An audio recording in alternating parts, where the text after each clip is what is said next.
Assalamualaikum warahmatullahi wabarakatuh. Pada pertemuan kali ini saya akan membahas tentang materi debat. Materi ini saya tujuan untuk SMA atau sederajat kelas 10 semester ganjil. Sebelumnya perkenalkan, nama saya Heru Gunawan, NIM 2019 34009. Yang pertama tentang pengertian debat. Sebelumnya pasti adik-adik sudah tahu apa itu debat atau pernah dengar kata-kata debat. Pada kali ini saya akan membahas tentang arti dari debat itu sendiri. Debat adalah pembahasan atau pertukaran pendapat mengenai suatu hal dengan saling memberi alasan untuk mempertahankan pendapat masing-masing. Unsur debat. Yang pertama adalah memiliki mosi.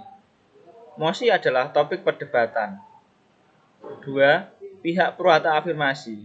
Pihak ini adalah pihak yang mendukung mosi perdebatan diperkuat dengan argumennya. Yang ketiga adalah pihak kontra atau oposisi. Pihak kontra adalah pihak atau peserta debat yang menentang mosi perdebatan. Yang keempat adalah pihak netral atau penengah. Pihak ini bersikap netral atau cenderung memberi pandangan pribadinya.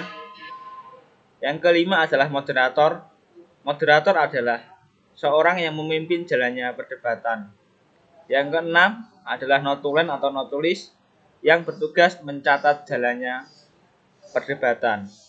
Yang ketujuh adalah panelis atau tim penguji. Tim ini atau panelis bertujuan menguji dengan memberikan soal atau pertanyaan yang bertujuan untuk mempertajam mosi perdebatan. Sedangkan yang kedelapan adalah juri atau penilai. Juri atau penilai bertujuan memberi penilaian terutama pada debat kompetitif. Tujuan debat yang pertama adalah melatih keberanian mengemukakan pendapat. Yang kedua, melatih mematahkan pendapat lawan. Yang ketiga, meningkatkan kemampuan merespon suatu masalah. Jenis debat. Debat terbagi menjadi 4 jenis. Yang pertama adalah debat parlementer atau majelis. Sesuai namanya, berarti debat ini terjadi pada parlemen atau DPR guna membahas RUU atau RAPBN. 2. Debat pemeriksaan kebenaran. Debat ini bertujuan untuk mencari kebenaran dengan argumen dari kedua belah pihak yang sedang diperiksa. Yang ketiga adalah debat konvensional atau formal. Debat ini contohnya yaitu debat pada pilpres atau pilgub atau pilbub yang bertujuan untuk memengaruhi audiens atau pemilih. Yang keempat adalah debat kompetitif. Debat kompetitif ini berada pada tingkat kompetisi, biasanya dilakukan di tingkat sekolah atau universitas yang bertujuan untuk menghasilkan suatu peserta pemenang dalam perdebatan tersebut. Ciri-ciri debat. 1. Debat memiliki pihak yang mengarahkan jalannya debat yaitu moderator. 2. Hasil atau kesimpulan debat didapat dengan cara voting maupun keputusan juri debat pada debat kompetitif. 3. Terdapat hanya 2 sudut pandang yaitu pro dan kontra. Pro atau afirmasi, kontra atau oposisi yang menentang mosi perdebatan. 4 adalah terjadinya kegiatan saling beradu argumentasi untuk memperoleh kemenangan salah satu pihak. 5. Terdapat satu proses untuk saling mempertahankan argumentasi di antara kedua belah pihak. 6. Di sesi tertentu terdapat kegiatan tanya jawab antar pihak yang sedang berdebat. Etika berdebat. 1. Memahami dan menjalankan peraturan debat yang telah disepakati. Seperti biasanya, sebelum perdebatan dimulai, biasanya antara moderator, penyelenggara debat dan peserta debat menandatangani tentang peraturan perdebatan sebelum dimulai. Yang kedua adalah sebelum debat, siapkan materi dan pertanyaan yang sesuai emosi. Jangan sampai materi yang Anda sampaikan atau pertanyaan malah keluar konteks dari emosi. Yang ketiga, ajukan argumentasi dengan analisis yang kritis, masuk akal, dan runtut. Jangan sampai argumen yang Anda kemukakan itu tidak berdasarkan ilmu pengetahuan atau justru malah memberikan data hoax yang tidak valid. Yang keempat, kenali dan pahami kelemahan maupun kelebihan yang dimiliki lawan.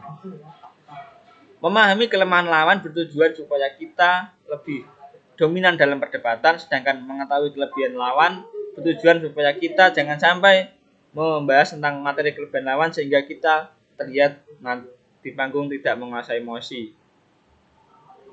5. Pertanyaan yang diajukan sebaiknya disampaikan dengan profesional. Profesional maksudnya tidak berbelit-belit dan komunikatif serta dapat dipahami oleh peserta debat lainnya.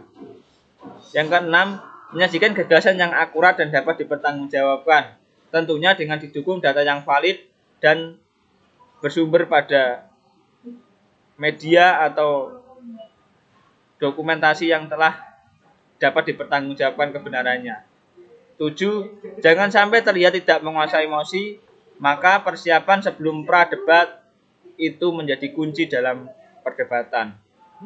Yang ke-8, atur durasi atau waktu sebaik mungkin.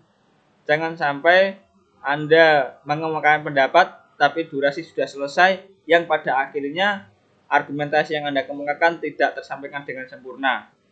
Hal ini juga berlaku dalam penyampaian pertanyaan juga seperti itu, sehingga lawan bicara kita atau lawan debat dapat menangkap pertanyaan yang kita maksud tidak sampai kepotong oleh durasi dalam perdebatan. Selanjutnya adalah struktur debat. Yang pertama adalah pengenalan semua peserta debat. Biasanya dilakukan oleh moderator yang memperkenalkan dirinya sendiri, peserta perdebatan, juri dalam perdebatan, panelis kalau ada, serta penyelenggara debat. Yang kedua adalah pemaparan pendapat pihak pro dan kontra tentang mosi. Yang ketiga, sesi tanya jawab. Hal ini bertujuan untuk mempertajam mosi perdebatan. 4. Kesimpulan masing-masing pihak pro dan kontra atau closing statement yang bertujuan untuk memberikan keyakinan atau mempengaruhi audiens. Yang kelima adalah penutupan oleh moderator. Dalam sesi ini atau tahap ini biasanya moderator menutup perdebatan dengan catatan-catatan selama perdebatan berlangsung dan permohonan maaf apabila ada kesalahan. Sekian presentasi dari saya. Kurang lebihnya saya mohon maaf. Wassalamualaikum warahmatullahi wabarakatuh.